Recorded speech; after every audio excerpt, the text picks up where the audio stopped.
Best of r/entitled parents episode 13. I was a school bus driver for over 20 plus years, worked for 3 different districts in that time. The first 2 were normal districts and the last was for an ESD, Educational Service District. Drove a Head Start/SEP bus, had 5 years on the bus. So the last couple of years I seem to have hit the jackpot on EM/EK. The second to last year before I retired, I had kids from 17 different countries and had 31 different languages spoken. I had a little guy who was from Pakistan. He wore the head wrap, the ceremonial knife, no knife, only the top of knife. Sweet little boy. He wore this 4 days a week to school. Enter our EM/EK. White mom and little boy. This kiddo had me wanting to do meregrets between runs. Ugh. About 3 or 5 weeks into the school year, my bosses call me into the office. Seems EM called the school/transportation saying that the Pakistan boy had pulled his knife on EK on the bus. I started laughing, explained that A. never happened, as they don't sit anywhere near each other on the bus. B. the knife was a fake hilt, the handle only into the scabbard, that I had checked it on the first day I picked him up. Told them to come with me for drop off. EM didn't like how it was handled. I truly enjoyed telling her that none of her tale happened. EM took EK off the bus for the rest of the school year. Yay. The second tale of school bus driving. I had picked a school in a different town and county. What is it with my afternoon runs? I had a EM/EK at my very first stop. 6 kiddos here. One of the kids' sister was on my bus a couple of years before. I really loved their family. Samoan family. Let me describe EM/EK. EM had 5 kiddos with 5 different babies' daddies. I don't think any of them knew their dads. EK, a girl, acts up on the bus. She was kissing up on all the boys and being downright cruel to any girls she's sitting with. I of course reported it to school, transportation and EM on drop off that night. EM makes some crack at me about you need to grow a backbone. I'm okay whatever. Well that pisses her off, and she comes up the steps after me. My nice Samoan dad was right there and grabbed her hauling her off my bus. I was like thanks, but you should have let go after me. See bus drivers, be we school or transit drivers, are considered federal employees, and you don't mess with federal employees without going to federal prison, and her kiddos would have ended up state foster care. For the rest of the school year EK sat in the first right hand seat alone, until I found out she was sticking her tongue out at the parents of girls or flipping them off, so then she had to sit on the aisle seat. At pick up the Samoan mom meet me and would hand EM the sign and clipboard, and Samoan dad meet the bus for drop off. He would hand her the clipboard. Thank you. Next. First time poster. Long time lurker. I am on mobile, so excuse any spacing errors in the story. I had walked from my house to the park about a mile away to fly my new drone that I got for my birthday. I wanted to have an open area to fly it since where I live didn't have much opening. The park I went to had a big flat field in the back surrounded by woods. I had set up the connection to fly the drone until a mom and her son came walking past on a trail. Keep in mind that the kid looked around 5 years old. The mom had walked up to me when I was about to fly it, and this is what she said. EM, could you fly your toy somewhere else? It is making my son mad. Me, oh sorry mom, but I had been here for 10 minutes with no one around, and if my drone is causing a problem with your son, then may I ask if you mind your business since no one else was complaining before you showed up. EM, don't tell me what to do. You were just waiting for me to pass by so you can show off some stupid RC toy just to mess with my son. Me, mom, I had no intentions of doing that. Now can you please stop bothering me or I will get someone to handle this. EM, no, I won't leave unless you give the toy to my son as compensation for showing off. Me, listen lady, this toy is a drone and it costs $200. I will not give it to him just because you think whatever looks like a toy to your son is a new present. Now back off or I will call the police to handle the problem. She went on her way out of the park, but not before calling me profane names and such. I was able to try out the drone while she was gone and learned some tricks with it to practice. I'm letting you know now, if you have something that looks like a toy to a kid walking by, conceal it or walk away. Thank you. Next. Alright, let's get into this bullshit. Entitled Mother Ed. Entitled Motherfucker SC1. Small child 1 SC2, small child 2 friend me, sorry for format, on mobile. So recently, Disney released its newest movie Frozen 2 into theaters. Now ever since the original Frozen movie came out, I was in love with Frozen. I loved everything about it, so when Disney released the trailer, I was over the moon. I had immediately ordered tickets for me and a friend and patiently waited for the movie to come out. This is the interaction that took place while my friend and I were seated in the movie theater. Me and friend, quietly chatting while waiting for the movie to start. SC1, SC2 walk over to us. Excuse me girls, but I believe you are in our seats. Fiend, gets out tickets to check. Sure enough, we were in the right seat. Friend, I'm sorry, but these are the right seats. Maybe you guys are seated in a different row. No, these are the right seats. Can I see your tickets? Friend, hands over tickets. Looks at them and puts them in her pockets. How about this? We'll sit here, and you guys can go move to those seats over there. After all, there are 4 of us and my husband and I want our kids to have a pleasant experience while we're on vacation. Keep in mind, I bought tickets for the movie the moment they were being sold, so naturally, I'd have pick out good seats. Also, I live in a state that is a hotspot for tourists, so I've had to deal with several entitled tourists such as these. Me, once again, ma'am, we're sorry, but these seats are ours. Besides, if I'm correct, there are 2 other people sitting on both sides. Girls, you're being unreasonable. Where are your parents? Me, they didn't come along.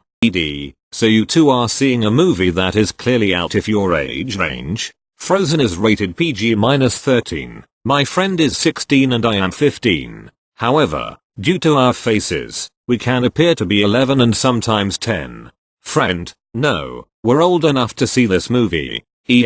I don't believe you are. You 2 stay right here. I'm going to get a worker. About 2 minutes pass and soon, comes running back with a person who worked at the theater. Worker, is there a problem? Yes, these 2 girls are in our seats and refuse to move. Me, that's not what happened. They are also under the age of 13 and are here without an adult to accompany them. Worker, looks at me and friend, do you both have your tickets? Seemed very smug thinking that we would be removed from the room. However, I bought the tickets on my phone and chose the seats. On the Fandango app, when you order tickets and choose your seats, it allows you to see which seats you got.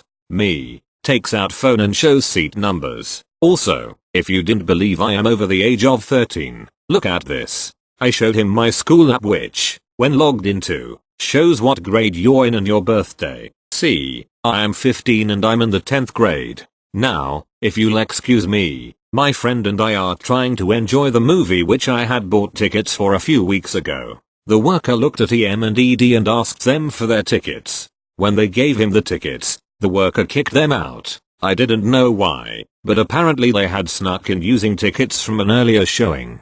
They probably got them out of the trash or found them on the floor. I learned this from the worker after the movie. All in all, me and my friend enjoyed the movie and had a great time. Of course the time wasn't ideal, because of the EM and ED, but knowing that they didn't see the movie that day brought a smile to my face. Thank you. Next. This happened in late July/early August. We were at the local swimming pool and no one but us were there. We were playing on this float, This Matters Later, and a babysitter, BS, and 3 kids walk in.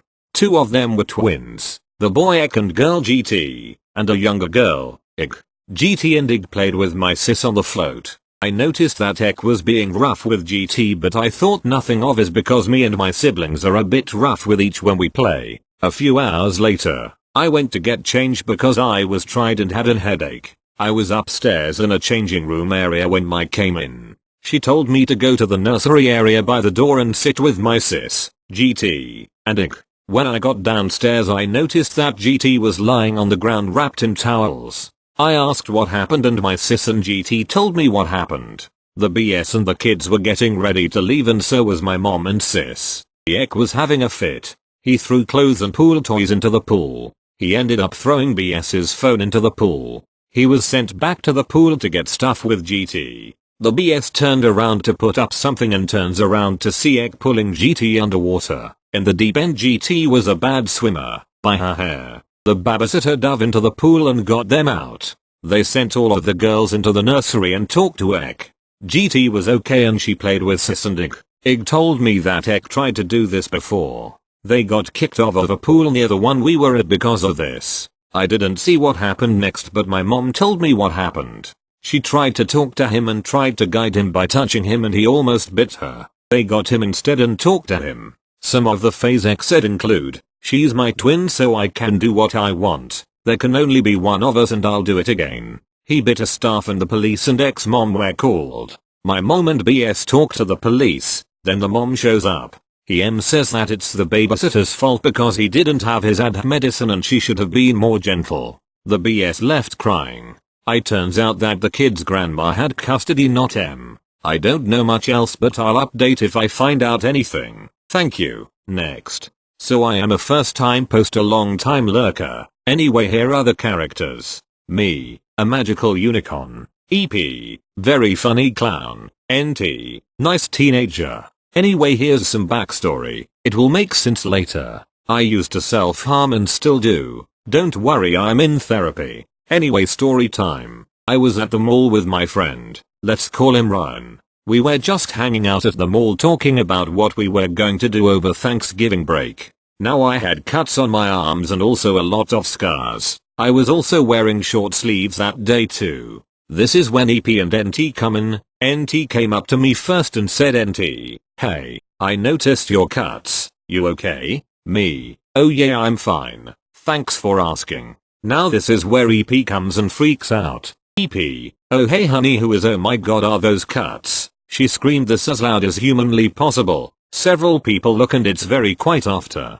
NT, "Mom, I went through this and you know how hard it was for me." EP, "He just wants attention. That's why you came over here." ET, "Mom, it's fine, leave him alone." At this point I am tearing up a little because I've never really been confronted about this. ET, shows me his scars. Hey, don't cry. Stuff happens. EP, "I don't care what you think, NT. This little S cuts himself. He should be put in a mental hospital." At this point I am on the brink of a mental breakdown. Ryan, "Hey, why don't you F off, lady?" Ryan tries to get me away from the situation by walking us to the elevator. EP, "I shouldn't have to go in public and see this S. Kids like you are the reason people believe in depression." Yes, she really said this. We got in the elevator and went to the second floor to get away from EP. Ryan ended up buying me ice cream and we went back to his house. Sorry for bad grammar or spelling mistakes. English isn't my first language and I am mostly using autocorrect for this post. Thank you. Next. Entitled Mom M. Mother OP. Me bro. Brother, this happened year ago. I think I was 12. My parents were driving my friend back home from a sleepover. My little brother, 8, was at a birthday party. Anyway, when we got to my friend's house, my mom got a phone call and an unfamiliar voice said that my brother had punched her son. My mom and EM were arguing. EM, "Your son just punched my son in the face." My mom, "What?" EM, "It was for no reason." My mom asked if she could talk to my brother. OP, M, "What the heck?" Name, Bro, M, "What happened?" Bro, "Well, the kid kept tugging at my shirt and I asked him to stop. Then, I swung around after a few times and accidentally hit him lightly in the face." M, "What?" Bro, "I was only trying to defend myself." My mom understood completely. We went to pick him up. My brother didn't say much the rest of the day. Thank you. Next. This is not the typical outrageous entitled parent story if that's what you're looking for. Today you will get to know a different kind of entitled parent. So the entitled parent of my story is the worst kind of them all. It's the kind you can't get away from because it's my mother. Today, we went over to my grand's apartment for lunch. A thing to note is that, in my country, it's common to have maids, but my grandparents, and my family until recently don't have any. This is important for later into the story. My grandmother is very active in the church, so there was an event today and no one else wanted to go, so I went instead. Before heading to the event, I ordered pizza for the family because no one wanted to cook. The event lasted for about 1 5 hours, mostly just waiting around for the priest to show up and chatting with my grandmother's friends. Once it finished, we packed up and headed back to her place. Since we took so long, everyone else ate already and it was just me and her left eating at the table. After we finished, she was the only one cleaning. I tried to help but she insisted I didn't. Meanwhile, my mom was sitting at the sofa, not moving. Mind you, they left a bit of mess as well. Now this is where the no maids comes into play. For a good 9 months, we only had a cleaning lady come on weekends. At first I was the one cleaning the house and the dishes and we would have the laundry done in the weekends. I soon got tired of this because my mom was a mess. It would come to a point where she would leave plates, cups and utensils in the sink, bedside table, dining table, anywhere she could put them really, all unwashed, for days, sometimes weeks. Her laundered clothes would be stacked on chairs and the side of her bed. She would never sweep her room or wipe any of the surfaces. She had dogs that she just left and would let their poop accumulate in the backyard. Mind you, she would never walk the dogs at all. And one of them is a lab that was wildly untrained and out of control. She even bit my dog, but that's a story for another time. And these dogs managed to go from fat and fluffy to skinny little things because she forget to feed them. Basically she was operating as if we still had people to pick up after her. Whenever I would lecture her about it she would say those aren't mine. I didn't use those, or when she couldn't use that excuse, don't worry I'll get to it. We got into a huge argument because she didn't want to even look for new maids and stated, well, we can just clean the house ourselves. The point was, she couldn't even clean after herself. I realized that during the time we didn't have maids, she would spend more and more time at my grandmother's house. All those times my mother didn't come home while we were maidless, this is what she was doing to her. She was leaving her 65 years old mom to clean by herself while she relaxed at the sofa watching TV. She basically had a free maid to cook and clean after her.